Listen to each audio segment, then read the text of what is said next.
And welcome to 60 Minutes of Unscripted .NET Entertainment. Our mission is to empower the .NET community to achieve more.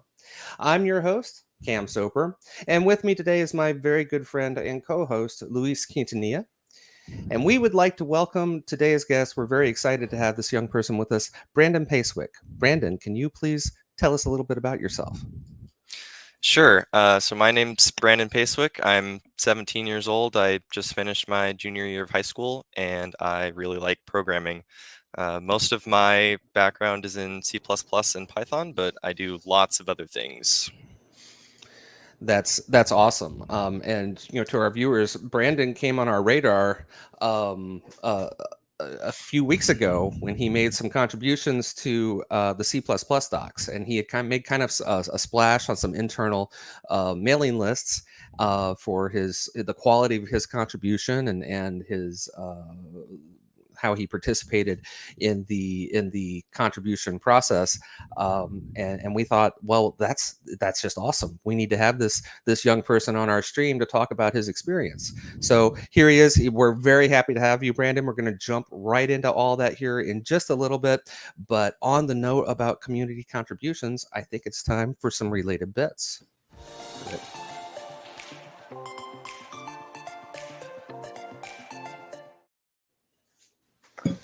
All right, Luis, what do we have? Yeah, so what I have here is the Microsoft Contributors Guide. So if you go over to the docs.microsoft.com/contribute link, You're going to find this very detailed guide on ways that you can contribute to Microsoft Docs. You can see here that this particular guide can get you set up, how you can set up your workspace and work locally. So you can make edits and make any changes to documentation, or even author new documentation using the different tools that we use or folks in the Docs org use in the day-to-day org. It's open to pretty much anyone as long as you have a GitHub account. You're more than welcome to go ahead and contribute. And in terms of setting up Git repositories and going through all those workflows, you can see here that there's a guide here that will guide you more or less through that process, right? So you don't even need to have a significant amount of experience with Git at GitHub. You can just follow the guide here, and it kind of explains what the workflow, particularly here, this full workflow guide here, what that consists of. In addition to that, though, once you have your repository set up and you have everything, all the tools that you're going to need, there's these writing essentials section. And in the writing essentials, you're going to find information about, for example, Markdown. If it's most of the content is authored in Markdown. So if you're not very familiar with Markdown, this is a really nice guide that kind of walks you through not only your sort of standard Markdown, but also some additional sort of components that are custom to the Microsoft Docs platform, like alerts and notifications and snippets that you kind of want to call out inside of the documentation. There's also some really good information here about style and voice and sort of how you want to style the document and how you want to structure that document.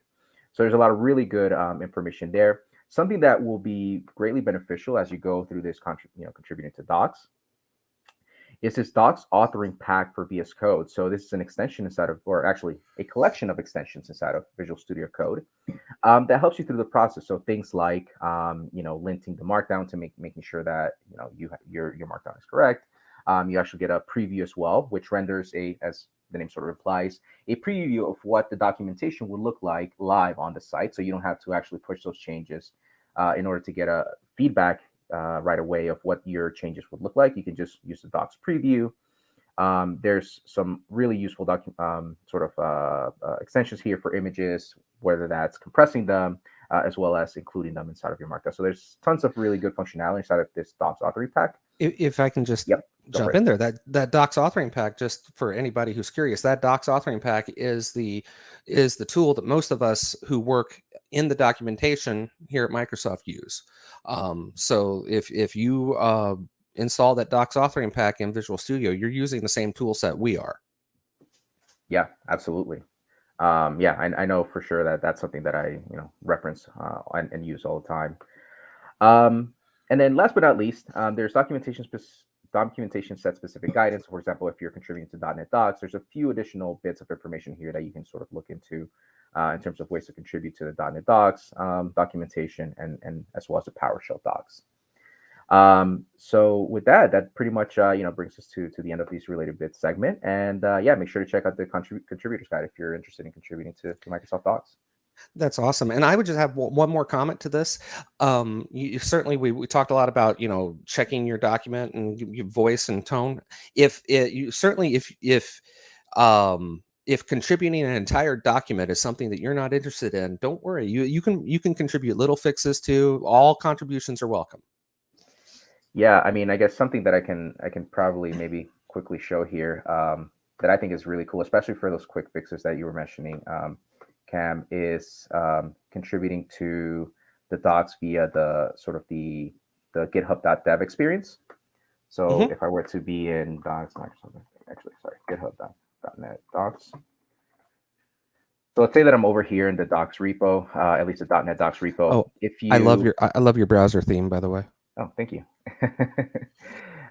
If you go ahead and click dot, or you enter the github.dev with the particular repository, what this is going to do is it's going to launch you into this web editor experience that contains basically the entire repository inside of your browser, right? So even if you didn't want to install a lot of those tools, or maybe you were just making a quick fix, that you can go ahead and enter this, and then here you're going to see the docs. Give it a second here to load. But yeah, you're going to see all the different documentations. For example, if you were to go to F#, had to do it, right? You can see the actual document here.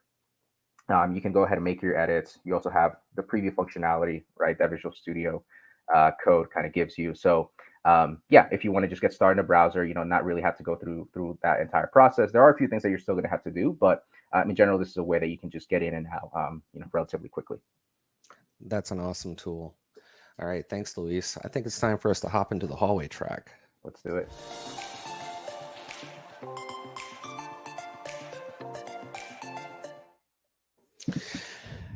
All right, so as I mentioned a little bit earlier, Brandon came on our radar a few weeks ago when he submitted a fix. I believe it was for the C++ docs. So I'm just going to start with that, Brandon. So how does first of all, how old did you say you were? I'm 17. 17. All right. So how does a 17-year-old end up contributing changes to C++ docs at Microsoft? What were the chain of events that led you to that? What change did you notice had to be done? And tell me how that went down. Sure. I definitely didn't go into it expecting to contribute, but I read a lot. That's how I learned to code, is by reading. So it wasn't uncommon for me to go and read the Microsoft docs for mainly the STL, the C++ standard template library. So I was reading through the algorithms section, the algorithms function documentation, and there's sections of it that weren't consistent. So the first thing I did was provide program example outputs. So every function for the C++ docs has a little snippet of code for how you could use that function. And most of the time, right under that example, there's a program output of what the program should generate as an output. And some of those sections were missing, either because the author didn't feel it was necessary to add it at the time, or because they didn't want to compile their solution. So that was the first thing I did, is I added some output. There was like 7 functions in the algorithm doc that didn't have a program output, so I just added the output. And then the second more major thing that I did was, there's a C++ standard library algorithm called for each n, and that documentation section was just completely missing. It wasn't there at all. There was no example, there was no list for parameters, there was nothing. So that's what I did, is I went and wrote my example and info for all the parameters. Wow, that sounds like a perfect contribution. Honestly, that's the kind of thing that is a great first contribution, right? You see, you saw a gap in the docs and you filled it. So did you get a lot of pushback when you submitted your PR, or did that all go pretty smoothly, or how did that happen? It was the people that work on the docs team are awesome, so it wasn't that bad. So most of the stuff that I did was taken from other functions that were already written. So for example, there's a fill n function, which is very similar in how some of the things in it are described. So most of that was just carrying over, and I worked on it with them for maybe like 2 hours of review or something like that, and then it got submitted and accepted. Oh, that's awesome. So I'm interested in how, certainly C++ is not the first language that I would think of running to. When I was your age, I was coding too, actually. I had been my language that I learned, oh my gosh, I'm going to date myself, was called Clipper. Right, it was there was a series of languages based around a language called DBase, and Clipper was one of those languages. It could be compiled into MS-DOS programs, and that was where I lived. It was very similar to FoxPro, if anybody out there knows FoxPro, and I transitioned to FoxPro. But C++, that sounds. Did you start with C++, or did you start with something a little bit more accessible? So the first program I ever wrote was in Java when I was in the 7th grade. I had a computer science class at my middle school, and essentially we all walked in. We had a Mac to sit in front of, and a textbook about yay thick was dropped on a 7th grader. It was Java. So I started with Java. I didn't know what I was doing. We can actually look at some of that code later if you want to see how horrible it was. But yeah, so I started in Java, and then last year I had a more formal C++ class, and that's how I started C++. And since then, I've just been learning as much as I can, and I have a variety of languages in my repertoire now. Yeah, what I saw on your GitHub, which I'm actually going to throw your GitHub URL up on blast there. I saw on your GitHub that you'd done some Python and like you said some little bit of .NET and certainly some Java and some C++. Um, wow, I know that certainly I'm impressed. I don't think that I had that much experience with that many languages that early in my career. So that's certainly something. Um, Yeah, I'll just Luis, add that. Yeah, I'll just add that every time I code, I still don't know half the time what I'm doing. So, the fact that you were not, didn't know what you were doing with Java back then, yeah, yeah, that's Hanselman totally has okay. Scott Hanselman has this T-shirt that I see him wear every so often that says "World's okayest programmer." Right? That's how I feel. Um, so it's we're always learning. Um, so your high school has its own GitHub org, right? It sounds like your high school actually has a pretty solid computer science program. Can you tell me a little about that? Yeah, so last year it was not so solid. So what ended up happening is we had an awesome computer science teacher. I don't know how long he was there for, but he was there for a very long time, far before I got here. And he left unexpectedly, like 2 weeks before school was supposed to start. So we had no computer science teacher. So we have two new computer science teachers, one of which has a background in engineering and one of which has a background in programming, but more on the project management side. And they didn't really know what they were going to do. So part of what I'm doing this summer is building up the GitHub org and trying to incorporate it more into next year and making references. So we're teaching Python and JavaScript next year, as well as we're going to have a general web design class. So we're getting there, but it certainly was not where I would have liked it to be. Wow. So, how did you get started in down this path? Were you always like interested in computers and wanted to uh, be a programmer of some kind, or was this something that kind of found you? I think it's something that I've always wanted to do. A few years ago, I got really into playing this game called Keep Talking and Nobody Explodes, if anyone knows what that is. But it's like a two-way communication game where one person has the instructions and the other person has the game, and they're looking at certain puzzles. And the modding community for that game is massive, and there's a huge number of super complex puzzles, like puzzles that take over half an hour to solve. And I wanted to make mods for that game, and I needed to learn Unity and C# to do that. I never actually made any, but it got me really into the problem solving aspect of programming, which I really enjoy. And then from then, I just really like writing code. That's awesome. I know that one of my primary motivators when I was first starting out was also gaming. I had my machine at the time had what was called CGA graphics, and a lot of folks on the chat, I'm sure, remember CGA as being the one with the four colors, the awful looking palette of cyan, magenta, white, and black.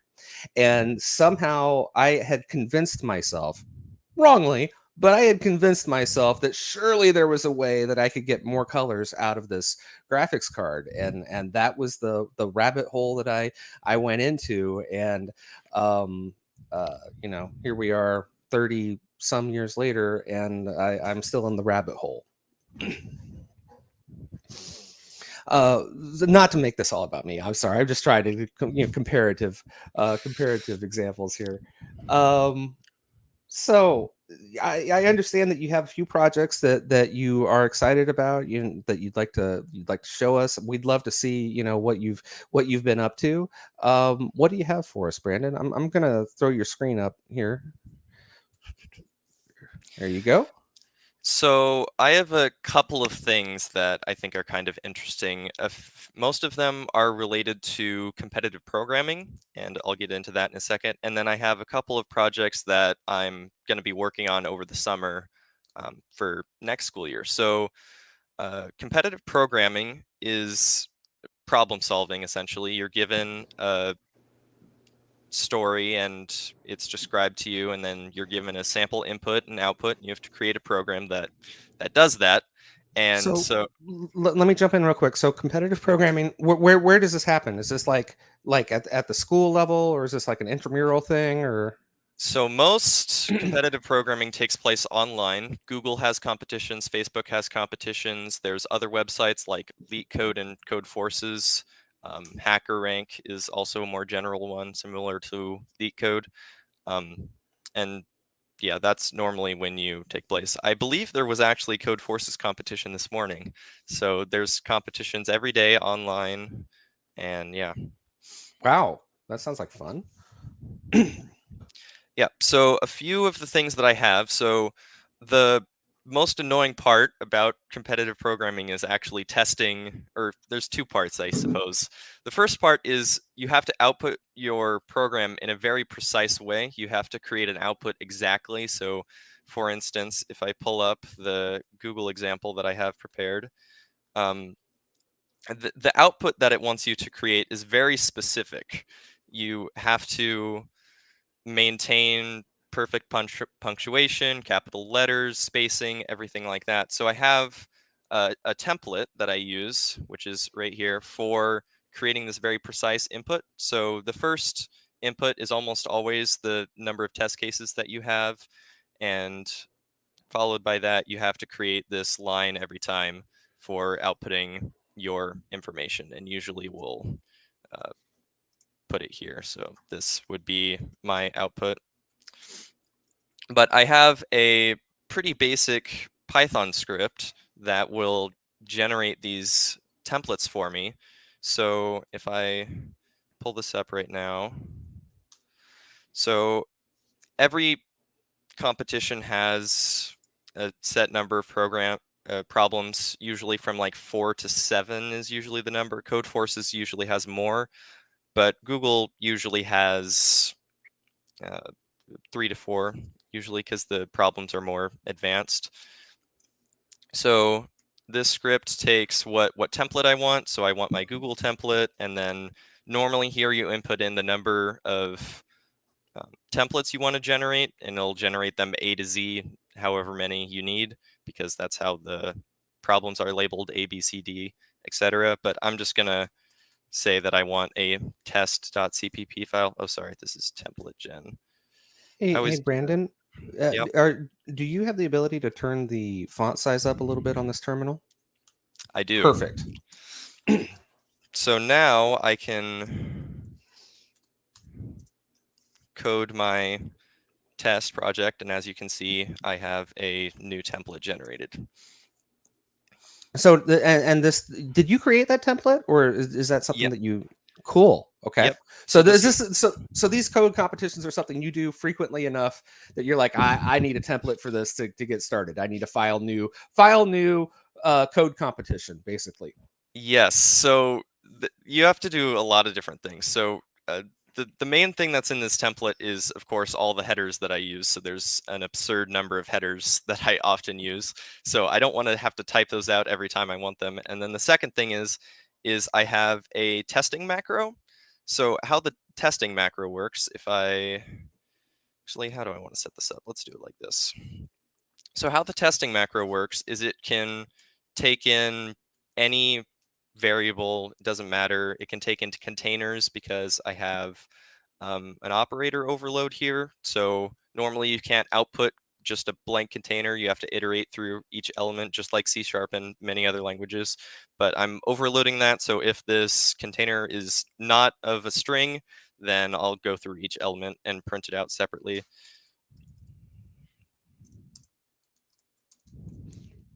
And for our viewers that are just joining us, again, this is Brandon Pacewic from Oregon. He is a 17-year-old computer science student, and he's showing us a little bit about the how he does code competitions.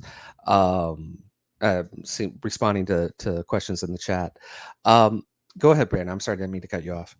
Not at all. So this test macro will take anything, as you can see, it outputs to a separate output stream, so it doesn't conflict with the next script that I'm going to show you, which is my problem validation script. So it outputs to a separate output stream. It tells me what variable I'm outputting, so the name of the variable, and what it currently is stored.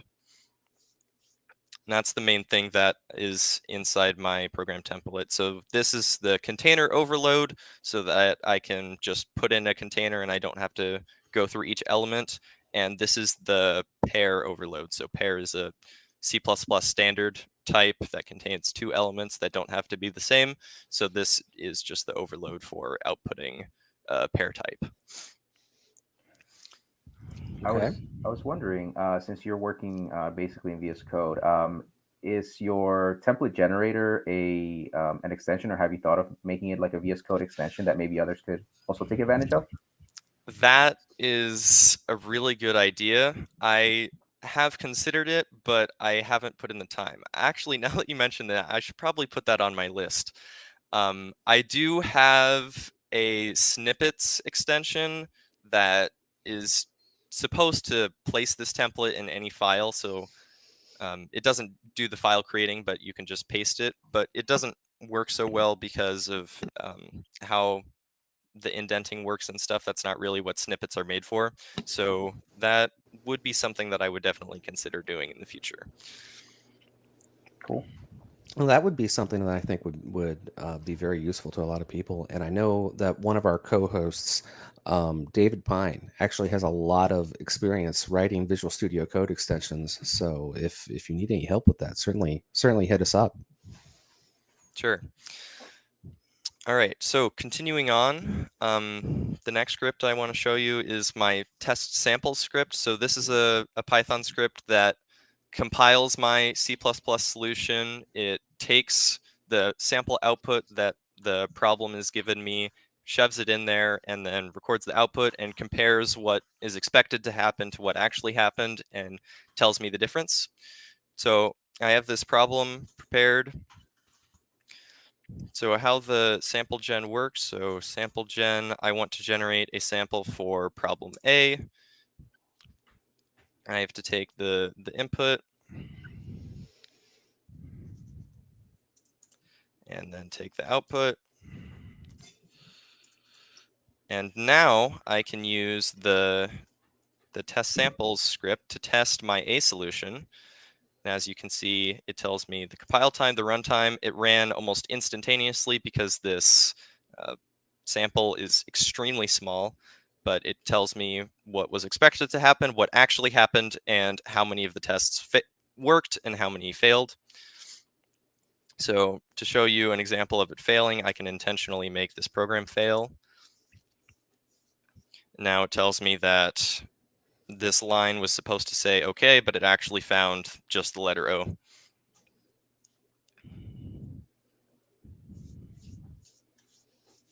So that's the loop, huh?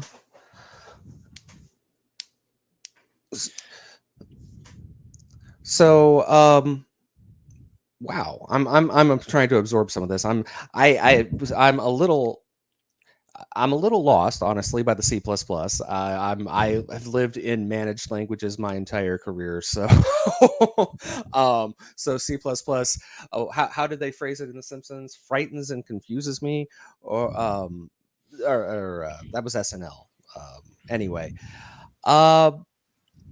so what do you have any favorite past code competitions that could be like, okay, this is how I solved this problem? Yeah, so the problem that we're actually on right now is from a Google competition, and this problem is called trouble sort. So if you would like me to go through this problem real quick, I have it prepared. So Sure. this was a fairly basic problem. It was one of the first ones that I ever did in like an actual live competition. So essentially what this problem is saying is they created a new type of sorting. So bubble sort is like the standard easiest way to sort unordered list, but, or sorry, not unordered list, unsorted list. But the problem with it is that it's slow, it's n squared complexity. So they have defined this new type of sorting that they're calling trouble sort or triplet bubble sort. I wonder why they called it trouble sort. But the interesting thing about this is it only compares even and odd indexed numbers. So we have to figure out if there's any point in this process that it creates an unordered list when it should have created a sorted list. So there's a few ways you can approach a problem like this. The first approach that I went through is just defined the sorting algorithm that they showed me, and then I just go through and check if at any point it's not sorted, I output the index where it fails. This is just a implementation of is sorted until, and this is an implementation of the sorting algorithm that they defined. And if we run the test case, it clearly works.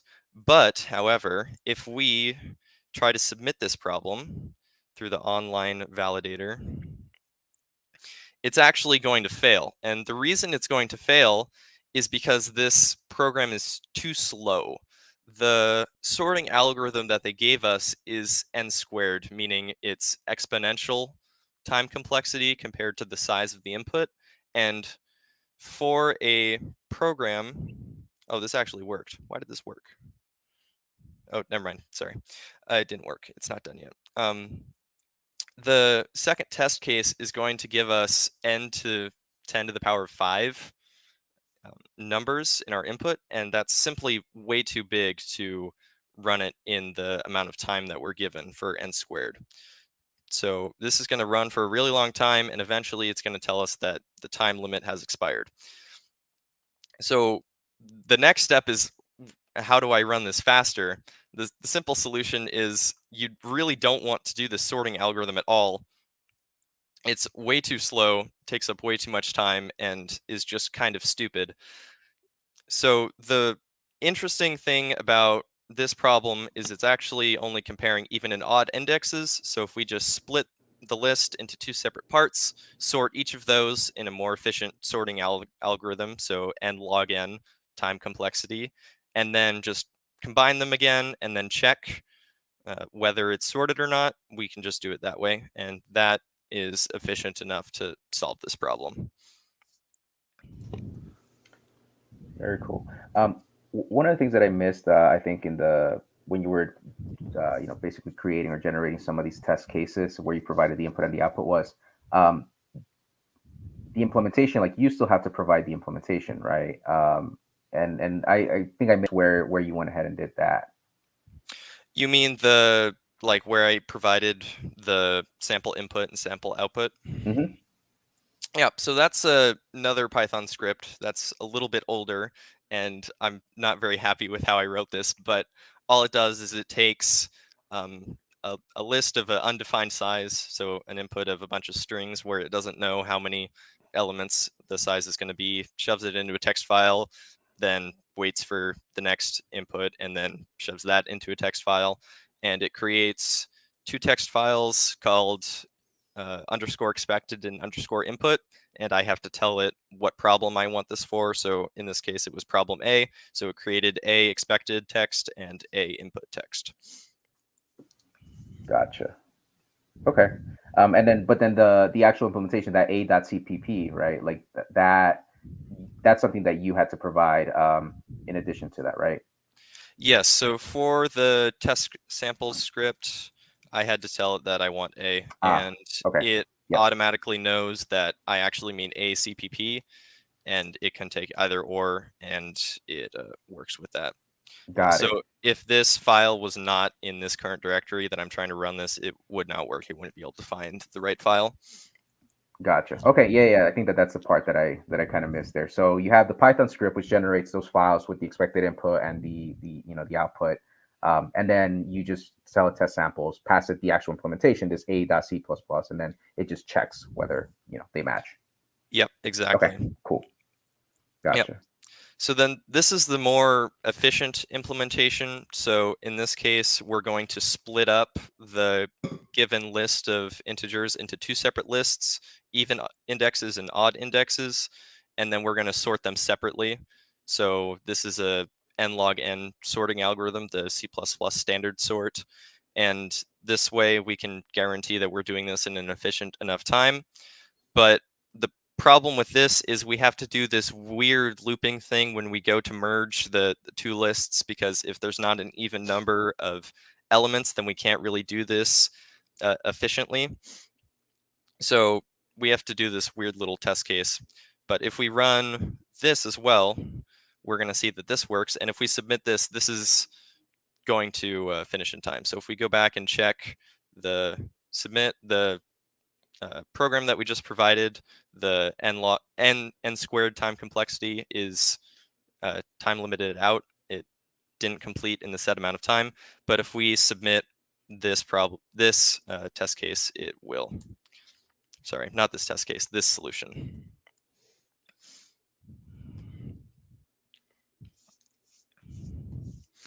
And to answer some questions, my high school does not teach time complexity. There is a significant amount that is on my individual end. I would love it if we could teach time complexity, but I don't think we're quite there yet. So, yep. I was just going to say, to that point, what foundation did you learn in your high school? So I had a C++ class last year, and that was, pretty good. We got up to looping through a list of elements, and then this school year I got a C++ book, and I've been reading that. And then once you get involved in some of these coding competitions, you learn about these concepts like time complexity and space complexity and different data structures and whatnot. That's actually where I've learned the most, I would say, is through these competitions. But yeah, my school does not teach most of this, unfortunately. So I'll say that it certainly does seem to me like your school has I think an edge over a lot of schools. Like I've volunteered in a few schools and done like the what do they call it, the day of code and those kinds of things. And most of the schools that I have seen, like in my area, their computer science program consists of, maybe we have a Java class, and that's like it. Right, there's no C++ classes, there's no like, and certainly there's no multi-year program like what you're describing. You're like, well, last year I did this and next year I'm doing. There was none of that. It was like, there's the one Java class, and good luck to you. So it certainly sounds like your school has, I think, more than a lot of the schools that I've seen in my area anyway. I think that's fair. The teachers we have right now are awesome, and they're super excited to keep expanding. But yeah, so we don't have a C++ class anymore because our teacher that knew C++ left, and because C++ is kind of an unfair language, and there's bits of it that are pretty hard to get a grasp of, especially if you don't know much about programming. It's kind of hard to get into it. Well, let me ask you this then, as someone who's currently in the trenches, so to speak. If someone came to you and said, Brandon, build me a high school computer science program, where would you start? What language would you start with, and what would you move to? How would you progress?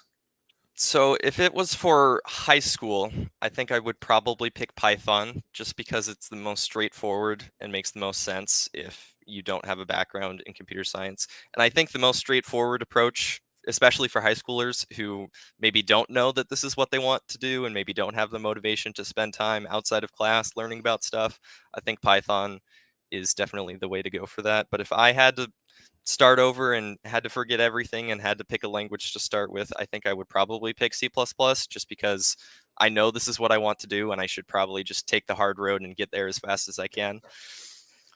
That's interesting. I I know that I personally would feel a little intimidated by C++ as something that early on, and I still feel intimidated by it as an adult, right? I look at it and I go, I have other things over in managed code land that I can work on. I'm just going to go back over there where I'm nice and comfy. Yeah, I mean, I think the same way about some other stuff. Like I've done some C and I've done some assembly, and I feel the same way. It's like, I could do that, but I'll just go back to C++. I already know that. Let me ask you something. And this goes to a question that we had in our chat from one of our co-hosts, David Pine. What is it that you think keeps a language like C sharp out of computer science programs in high school? Because I mean, I see Java a lot for sure, and you would think that C sharp would be right there because it's so syntactically similar to Java. But yet I literally have never seen a high school that uses .NET, which I always find kind of surprising. And of course I try to evangelize a little bit. But what do you think is behind that? So that's a pretty good question. So what I would say is most schools that teach Java have Java textbooks. There's this one particular Java textbook that was created for schools, that was created to either be used as a teaching aid or as something you can just set in front of a student to just read from. And that specific book, I don't know the exact name of it or number of it, but it it's been there for a long time, and I think that's just what they use. I definitely agree that C sharp is just so incredibly similar that it would make sense, but I'm not quite sure. I assume that there are definitely some textbooks like that that exist for C sharp. I would be surprised if they didn't. You brought up books a lot, in terms of like the ones that you're reading, the ones that your school uses. I was wondering sort of that that split, if there even is a split in terms of how folks learn, right? Videos versus say books and things like that. I saw the Stack Overflow folks recently published their developer survey, and one of the things that sort of stood out in terms of learning was that sort of folks 18 and under, or the younger folks early in career, preferred courses and videos and stuff like that, versus folks who maybe are more experienced or older developers prefer textbooks. How do you see that playing out in terms of how you're learning in school, and is there even a split there? So I definitely prefer to read. I know a lot of people my age definitely don't like to read programming books, and they would much rather watch a video or copy what someone else is doing and write it out as they're going. But yeah, that's a good question. I would say that I gain a lot more information from reading in a short amount of time than I would watching a video for a short amount of time. But I think for people who don't have that much experience, videos come a lot easier because they can see the code being written out and they don't have to look at all of it at once and then figure out line by line what it's actually doing. That's actually useful comment to me, because I'm actually contemplating making a set of videos to cover a topic that I've been working on lately. So I think you just made my decision for me on it, Brandon. So we had a question from .NET Dave. .NET Dave asks, "What are your plans for after high school?" So you're going into your senior year, is that right? That is correct, yes. Okay. So what comes after that? So I'm probably going to college. That's has been decided at this point. I'm going to college. I'm going to study computer science. I don't really know where I'm going to go. And then after that, I may get my master's. I may not. I don't know. I know a lot of people, especially more recently, don't go to college for computer science, and they they just don't need to because you can learn so much of this by yourself. But I think I do want to go to college. I think that will serve me well. And after that, I don't know. I would love to work at Microsoft. I think that would be awesome. Um, Well, let me respond to just a couple of those points. Luis, what's your educational background?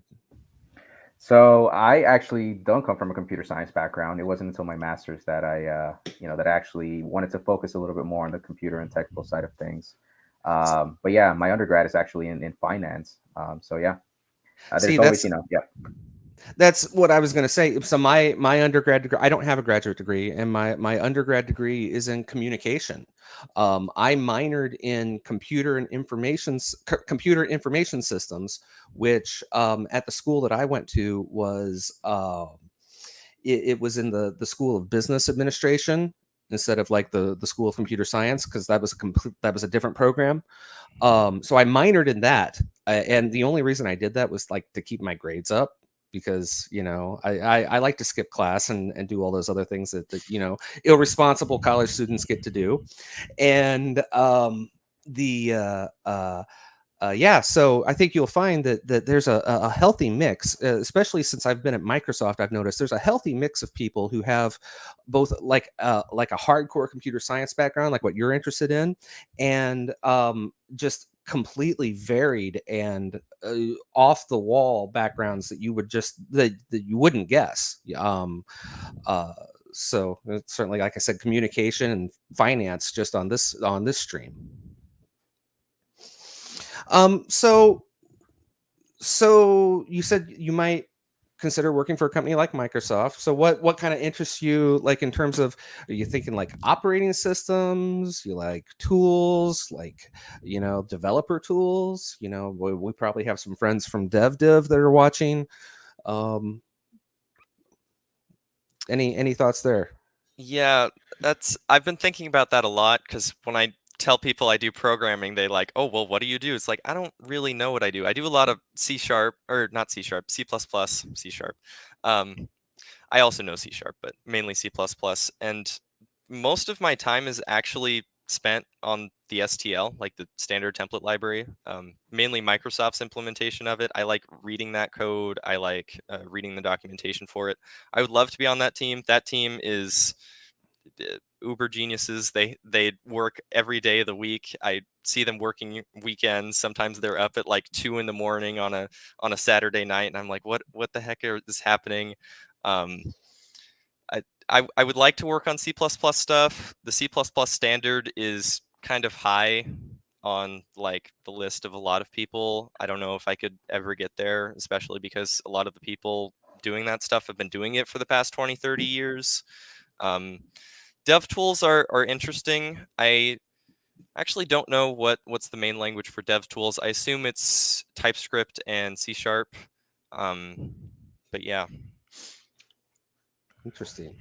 So our friend David Pine does bring up, and I'll pop this up here again. Microsoft does have an internship program.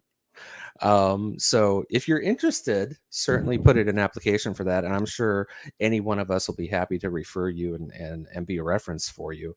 And to that end, you just like, I want to say on this stream, so it's on the record on YouTube for time immemorial. I'm very impressed with you, and if I had the power to hire you, I would hire you right away for something. So you like bookmark this time index and like put it on your resume in the future, right? That you went through like a job interview basically with some guys from Microsoft, and they said, wow, because you're you have a very impressive portfolio, especially at such an early age. So having said all that, here's a good question. Rust. What do you think of Rust? Yes, Rust. So I think Rust is awesome, and that's actually next on my list. Is I'm waiting for a Rust book to arrive. I ordered it a few days ago. So yes, there's a plan for Rust. I have a project that I created a repo for a few days ago. It has Python bits in it right now, but it will become mostly Rust. So yes, I do very much have plans for Rust. Very cool. Any other languages that are on the list? I started learning Go a few months ago. I might finish that and actually learn how to write some general stuff, but I don't know. I think I know a lot of languages. I think I'm up to like 10 or something right now of like general stuff. Like I could write a hello world program in this language, but I want to, keep learning about C++, and I think Rust is another one that I'm going to learn high level stuff in. Very cool. Very cool. Um, I don't know what else did we want to talk about, Luis? I was going to ask, kind of maybe getting back to some of this competitive coding. It seems like here you're sort of ad hoc. I see it's from 2018, so you're still able to submit. But in the actual competitive context, do you have like limits? Are there prizes? Bragging rights. Like how exactly does that work in during the actual competition? Yep. So the way the competition is structured is you're given a time limit and a set number of problems. They usually go from ascending difficulty, so kind of easy, a little bit harder, really, really hard. You really have to know what you're doing to solve this problem. That's usually how it goes. Um, Most competitions are between 2 and 4 hours, although like qualification rounds sometimes go for a week, and practice rounds like Google has a Kickstart program, and I think some of those competitions go for multiple days. But you're given a time limit. The way it works is you can use any resource you want. You can Google stuff. You can look on Stack Overflow. You can take code that other people have written for previous problems. I have a library myself that I use. I can take stuff from that. But you're just not allowed to talk with anybody that's also in the same competition. But other than that, anything goes. Gotcha. So if we were interested in .NET World in hosting like a .NET oriented, like a C# code competition, what do you think is like the bare minimum? Like how would we go about that, right? Like we don't have like this infrastructure that Google has set up, this coding competitions with google.com. What do you think would work if we wanted to say, hey, let's do like some kind of a C# coding competition? Okay, so the main thing you need is you need a validator. So you need a way for people to submit code, and you need to have a way to test that code, and then you need a problem, and that's basically it. Um, the one thing I would say is most of the format for competitive coding is you need all of your code to be in one file, and that file needs to be executable by itself. I don't know how that would work with .NET. I know there's other dependencies that you have to worry about, and there's lots of different files. So that might be an interesting problem to consider. You could make it entirely web-based, where you do it like a web-based editor, kind of like the Visual Studio web editor, but Mm-hmm. yeah. I think I can probably hear David Pine's gears turning from where I am, because I think he's probably got ideas to that end already. Yeah, two things there. So in this case, you were using C++, but even taking a step back, to Cam's question of if we wanted to set up a .NET one, does the language even matter, or can you just use the language that you're most productive? Oh, perfect. Oh, look at that. Yeah, so usually you can just code in whatever the heck you want. They have like Swift, which is kind of old. They have R, which is not even for this. It's for data science, but they also usually support Python 2, even though Python 2 is completely outdated at this point. But yeah, they have everything. They even let you just submit TypeScript code, and they'll compile it into JavaScript for you and run that. So yeah, you can just submit whatever you want. Well, that's cool. Very cool. Yeah. Oh, And speaking of sort of web-based, do you see notebooks, like kind of like the interactive notebooks, being used for some of these competitions? That's a good question. I would say that my experience with them have been limited. I would say people probably use them, but I haven't used them personally, so I don't think I can say too much about that. Gotcha. Okay. Cool. well, Brandon, we have about 10 minutes left here in our time box. Is there anything else that you really would love to show our audience? Yeah, I can finish going through this. So there was Sure. one more bit that I wanted to show. So we talked about it a little bit, but I have a competitive programming library. So this bit of code here that I had to write is not ideal at all. So all this is doing is combining two arrays into one, um, assuming that it doesn't have to be an even or an odd length. It can do either. But this is not really how it should go, and this took time, and time is a resource when you're in these competitions. So I have a function now in my competitive programming library called alternating insertion. And what I would do to use something like this is I would copy and paste it because it has to be included in the same file. So everything has to be in the same file. So I can't like include headers from my own stuff or anything like that. All I can use is the standard and whatever I include in this file. So I can just copy and paste this. And now, instead of writing this code, I can use my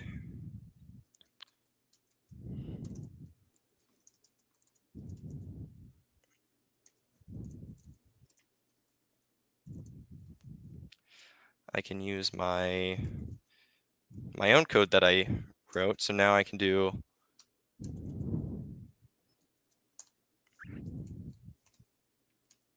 if I spelled that right, I think I did.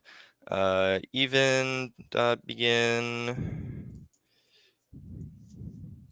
even dot end, odd dot begin, odd dot end, and then I can do answer dot begin, and this will put everything in one list for me, nice and easy. And that would, I turned my IntelliSense off for this, so that was a little bit hard to write by hand, but this would save me, depending on how it goes, a minute or two, and that might end up mattering. I'm not good enough at this for a minute or two to end up mattering, but normally how it works is most of the top people can guaranteed solve all the problems. It's just a question of how fast they can do it. So anything like this that helps with time is useful, and that's what most competitive programming libraries are used for. That's very cool. So I had a question from our friend Jose. Which algorithm challenges website do you prefer?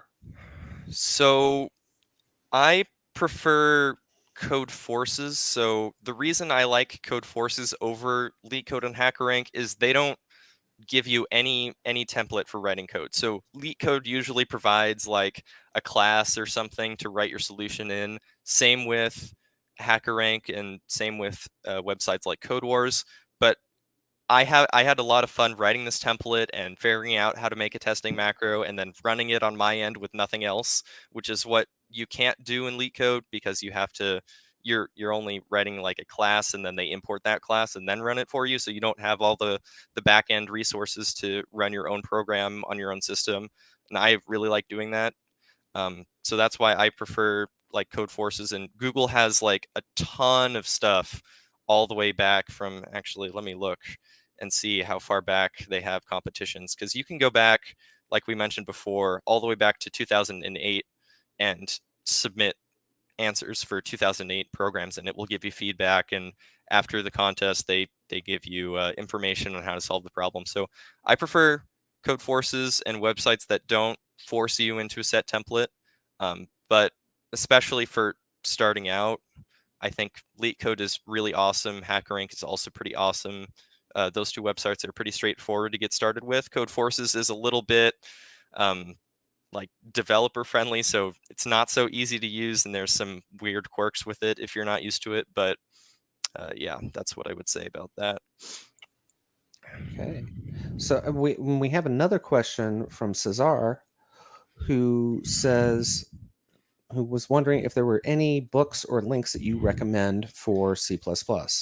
Yes, so I have two books that I recommend. Both of them are written by Brown Strastrup, the creator of C++. So the first one is the C++ programming language, the 4th edition, which I believe is the most recent edition.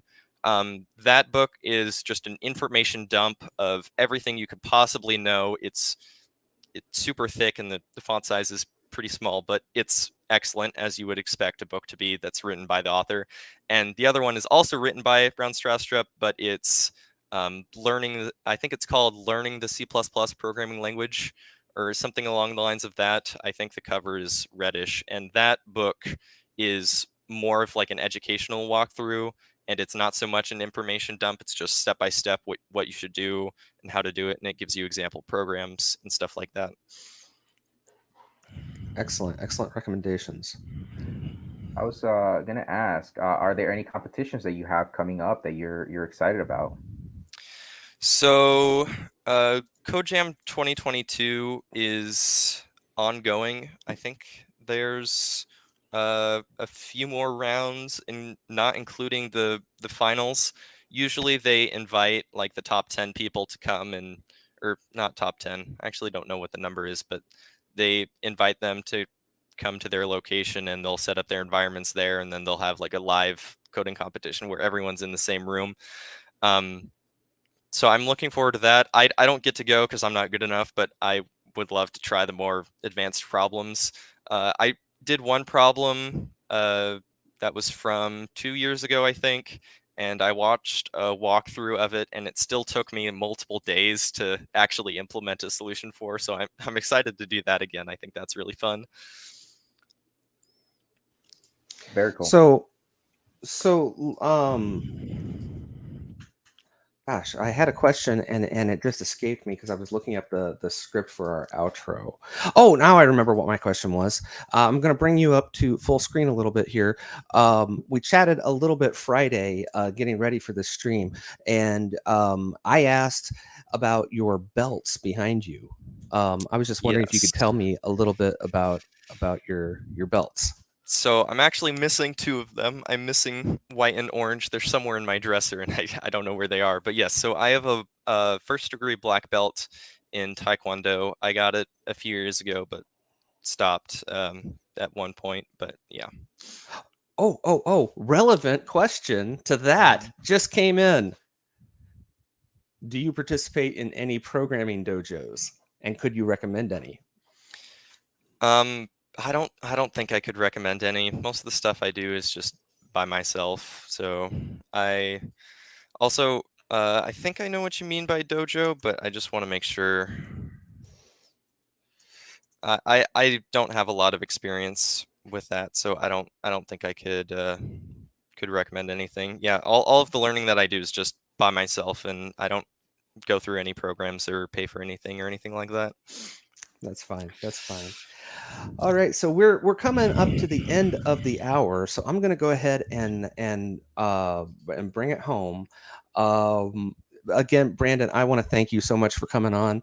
My co-host can tell you I just go absolutely nuts and fanboy whenever we get a young person earlier in their career who's interested in talking to us on the stream, because I just love that. I love talking to young folks, finding out how they learned and what they're planning on doing, and I know all of our audience wishes you well, and we would love to make sure that you keep us updated, right? So come back and see us, especially as you move forward in your career.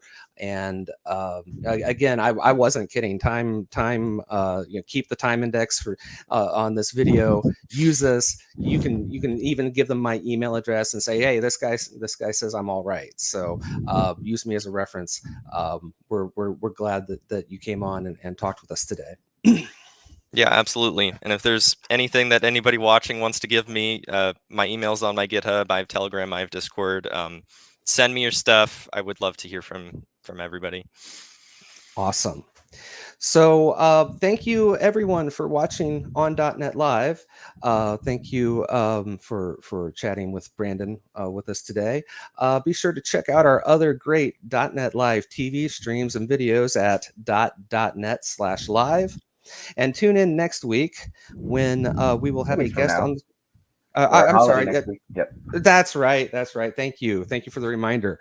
Tune in 2 weeks. I shouldn't just read the script mindlessly, should I? Tune in 2 weeks on Monday, July the 11th. When we will have a guest. I am so sorry, guest. I don't want to butcher your name, so I am just going to leave it up there to be read. We will be discussing Umbraco CMS. Looking forward to that. Again, Brandon, thank you so much. And viewers, see you next week.